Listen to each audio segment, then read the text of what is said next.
السلام علیکم دوستو جنرل ایوب خان اپنی آبیتی فرینڈز ناٹ ماسٹرز میں لکھتے ہیں کہ میں 5 اکتوبر کو کراچی پہنچا اور سیدھا جنرل سکندر مرزا سے ملنے گیا۔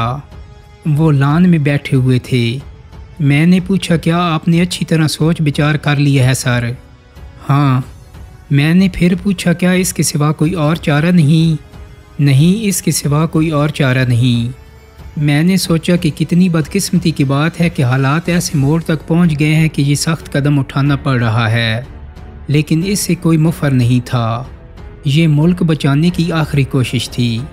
اس گفتگو کے 2 دن بعد 7 اور 8 اکتوبر 1958 کی درمیانی شب پاکستان کے پہلے صدر سکندر مرزا نے آئین معطل اسمبلیاں تعلیل اور سیاسی جماعتیں کالعدم قرار دے کر ملک کی تاریخ کا پہلا مارشل لا لگا دیا اور اس وقت کے army chief general Ayub Khan کو مارشل لا ایڈمنسٹریٹر مقرر کر دیا۔ چونکہ یہ پہلی کوشش تھی، اس لیے اولین مارشل لا میں میرے عزیز ہم وطنوں وغیرہ کے عنوان سے ریڈیو پر کوئی تقریر نہیں ہوئی۔ بس ٹائپ رائٹر پر لکھا ایک فیصلہ رات کے 10:30 بجے سائیکلو سٹائل کر کے اخباروں کے دفتروں اور سفارت خانوں کو بھیج دیا گیا۔ البتہ یہ ضرور ہوا کہ چند فوجی دستے احتیاطاً ریڈیو پاکستان اور ٹیلی گراف کی عمارت کو گھیرے میں لینے کے لیے بھیج دیے گئے تاکہ سند رہیں اور باوقت ضرورت کام آئیں۔ مبصرین کی اکثریت کے مطابق یہی وہ ناگزیر فیصلہ تھا جس نے ملک پر ایسی سیاہ رات طاری کر دی جس کے کالے سائے آج بھی پوری طرح سے نہیں چھٹ سکی ہیں۔ سکندر مرزا کی تحریر کردہ فیصلے کی سائیکلو سٹائل کاپیاں آنے والے اشروں میں بار بار تقسیم ہوتی رہیں۔ بس کردار بدلتے رہے، کہانی وہی پرانی رہی۔ مثال کے طور پر دیکھیے کہ اس رات تقسیم ہونے والے فیصلے میں رقم تھا: میں پچھلے 2 سال سے شدید تشویش کے عالم میں دیکھ رہا ہوں کہ ملک میں طاقت کی بے رحم رساکشی جاری ہے، بدعنوانی اور ہمارے محب وطن سادہ محنتی اور ایماندار عوام کے استحصال کا بازار گرم ہے، رکھ رکھاؤ کا فقدان ہے اور اسلام کو سیاسی مقاصد کے لیے اعلی کار بنا دیا گیا ہے۔ سیاسی جماعتوں کی ذہنیت اس درجہ گر چکی ہے کہ مجھے یقین نہیں آ رہا کہ انتخابات سے موجود داخلی انتشار بہتر ہوگا اور ہم ایسی مستحکم حکومت بنا پائیں گے جو ہمیں آج درپیش لاتعداد اور پیچیدہ مسائل حل کر سکے گی۔ ہمارے لیے چاند سے نئے لوگ نہیں آئیں گے۔ یہی لوگ جنہوں نے پاکستان کو تباہی کے دہانے تک پہنچا دیا ہے اپنے مقاصد کے لیے انتخابات میں بھی دھاندلی سے باز نہیں آئیں گے۔ یہ لوگ واپس آ کر بھی وہی ہتھ کنڈے استعمال کریں گے جنہیں استعمال کر کے انہوں نے جمہوریت کو مذاق بنا کر رکھ دیا ہے۔ آپ نے دیکھا ہوگا کہ بعد میں آنے والے مارشل لاز میں یہی سکرپٹ سرکہ ہو کر استعمال ہوتا رہا۔ سکندر مرزا کے بقول جمہوریت مذاق بن کر رہ گئی ہے، لیکن اصل مذاق یہ تھا کہ جب یہ مارشل لا لگا تو اس کے 3 ماہ بعد انتخابات طے تھے۔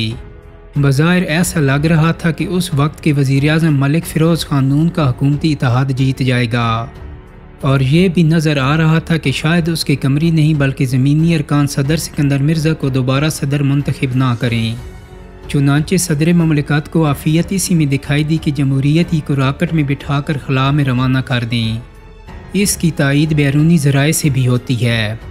مارشل لا کے نفاذ سے کچھ ہی عرصہ قبل برطانوی ہائی کمشنر سر الیگزینڈر سائمن نے اپنی حکومت کو جو خفیہ مراسلہ بھیجا اس میں درج تھا کہ صدر پاکستان نے انہیں بتایا ہے کہ اگر انتخابات کے بعد تشکیل پانے والی حکومت میں ناپسندیدہ عناصر موجود ہوئے تو وہ مداخلت کریں گے۔ سر الیگزینڈر نے اسی مراسلے میں لکھا کہ ناپسندیدہ عناصر سے مراد وہ ارکان اسمبلی ہیں جو سکندر مرزا کو دوبارہ صدر بنانے کے لیے ووٹ نہ دیں۔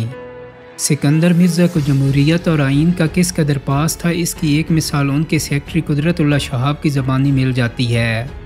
شہاب اپنی آبیتی شہاب نامہ میں لکھتی ہیں کہ 22 ستمبر 1958 کو صدر پاکستان سکندر مرزا نے انہیں بلایا۔ ان کے ہاتھ میں پاکستان کے آئین کی ایک جلد تھی۔ انہوں نے اس کتاب کی طرف اشارہ کر کے کہا، تم نے اسٹریچ کو پڑھا ہے؟ جس آئین کے تحت حلف اٹھا کر وہ کرسی صدارت پر براجمان تھے، اس کے متعلق ان کی زبان سے کچرا کوڑا کا لفظ سن کر میرا منہ کھلے کا کھلا رہ گیا۔ 23 مارچ 1956 کو منظور ہونے والے جس آئین کو مرزا صاحب نے کوڑا قرار دیا تھا، وہی آئین پاکستان کی دستور ساز اسمبلی نے انہی کی ولولہ انگیز قیادت میں تیار کیا تھا۔ اس آئین کے تحت پاکستان برطانیہ عظمیٰ کے چنگل سے نکل کر ایک خود مختار ملک کی حیثیت سے ابھرا تھا، اور اسی آئین نے پاکستان کو اسلامی جمہوریہ قرار دیا تھا۔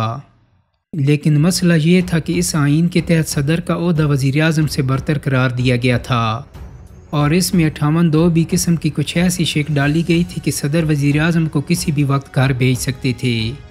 سکندر مرزا نے شک کی شمشیر برہنہ کا وہ بے دریغ استعمال کیا کہ اس کے مقابلے پر 58(2) کند چھری دکھائی دیتی ہے۔ انہوں نے جن وزراء اعظم کا شکار کیا ان کی فہرست یوں ہے: محمد علی بوگرا 17 اپریل تا 12 اگست 1955، ان سے استعفیٰ آئین منظور ہونے سے پہلے لیا گیا تھا۔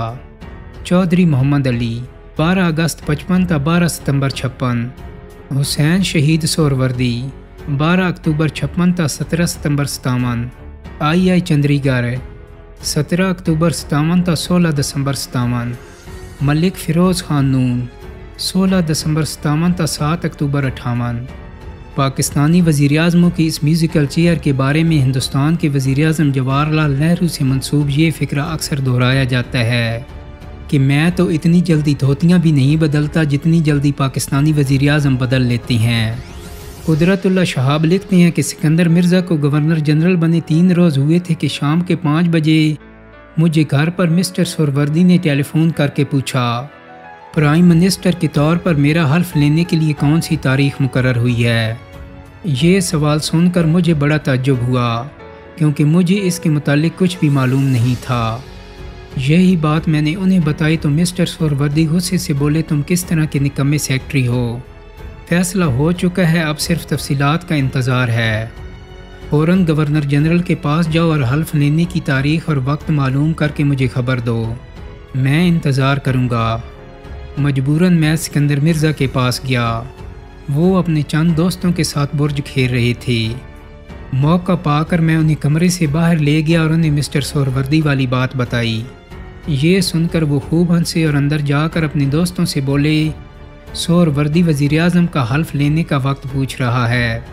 اس پر سب نے تاش کے پتے زور زور سے میز پر مارے اور بڑے اونچے فرمائشی کہہ کے بلند کیے۔ کچھ دیر اچھی خاصی ہڑبونگ جاری رہی۔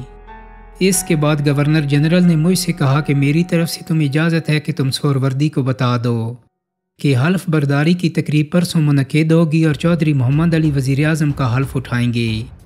وہاں سے میں سیدھا مسٹر سہروردی کے ہاں پہنچا اور ان کو یہ خبر سنائی۔ ایسا دکھائی دیتا تھا کہ ان کے ساتھ کچھ وعدے وعید ہو چکے تھے۔ اس نئی صورتحال پر وہ بڑا چلائے اور میرے سامنے انہوں نے بس اتنا کہا، اچھا پھر وہی محلاتی سازش۔ لیکن دوستو، جیسا کہ ہوتا آیا ہے، آخر کار صدر مملکت کی محلاتی سازشیں خود ان پر بھاری پڑ گئیں۔ سکندر مرزا نے نہ صرف سفارش کر کے جونیئر افسر ایوب خان کو آرمی چیف لگوایا تھا، بلکہ مارشل لاء سے صرف 3 مہینے پہلے ان کی مدت ملازمت میں 2 سال کی توسیع بھی کی تھی۔ لیکن انہی ایوب خان نے مارشل لاء کے 20 دن کے اندر اندر سکندر مرزا کو جہاز میں لدوا کر خلا تو نہیں، البتہ پہلے کوئٹہ اور پھر برطانیہ بھجوا دیا۔ آپ نے دیکھا ہوگا کہ یہ اسکرپٹ بھی پاکستان میں اتنا چلا ہے کہ گھس پٹ گیا ہے کہ جو جس آرمی چیف کو لگواتا ہے وہی اس کے قدموں تلے سے قالین کھینچ لیتا ہے۔ تاریخ کا حصہ یہ بھی ہے کہ 7 اکتوبر کو مارشل لاء نافذ کرنے کے بعد سکندر مرزا کو جلد ہی احساس ہو گیا کہ آئین معطل کر کے اور اسمبلی تحلیل کر کے انہوں نے در حقیقت وہی شاہ کاٹ ڈالی ہے جس پر ان کا قیام تھا۔ چنانچہ سکندر مرزا کے 7 اور 27 اکتوبر کے درمیانی 20 دن بڑے مصروف گزرے۔ اس دوران انہوں نے پہلے تو فوج کے اندر ایوب خان مخالف دھڑوں کو شہ دے کر ایوب خان کا پتہ صاف کرنے کی کوشش کی، لیکن جب اس میں ناکامی ہوئی تو 24 اکتوبر کو ایوب خان کو چیف مارشل ایڈمنسٹریٹر کے عہدے سے الگ کر کے وزیر اعظم بنا ڈالا۔ ادھر ایوب خان کو بھی برابر سکندر مرزا کی محلاتی سازشوں کی اطلاعات ملتی رہیں۔ ایوب خان نے بھی بھانپ لیا کہ اگر آئین نہیں ہے تو پھر صدر کا عہدہ کس کام کا؟ آئینی شاخ نہیں تو پھر صدارتی آشیانہ کیسا؟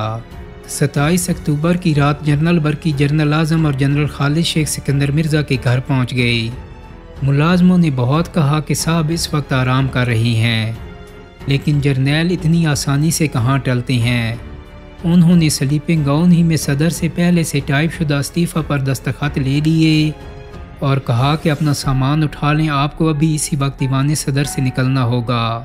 سکندر مرزا نے اپنے عہدے کے بارے کچھ بحث کرنے کی کوشش کی، لیکن بیگم ناہید ایک بار پھر زیادہ معاملہ فہم ثابت ہوئیں اور انہوں نے صرف اتنا پوچھا، مگر میری بلیوں کا کیا ہوگا؟ دوستو امید کرتا ہوں کہ میری آج کی ویڈیو آپ کو پسند آئی ہوگی۔ اگر ویڈیو اچھی لگی ہے تو اس کو لائک اور شیئر کر دیں۔ میرے چینل کو سبسکرائب کرنے کے ساتھ ساتھ بیل آئیکن کو بھی کلک کر دیں تاکہ آپ کو میری آنے والی مزید ویڈیوز کے نوٹیفیکیشن ملتے رہیں۔ بہت جلد ہی ایک نئی ویڈیو کے ساتھ ملاقات ہوگی۔ اپنا بہت سارا خیال رکھیے گا۔ اللہ حافظ۔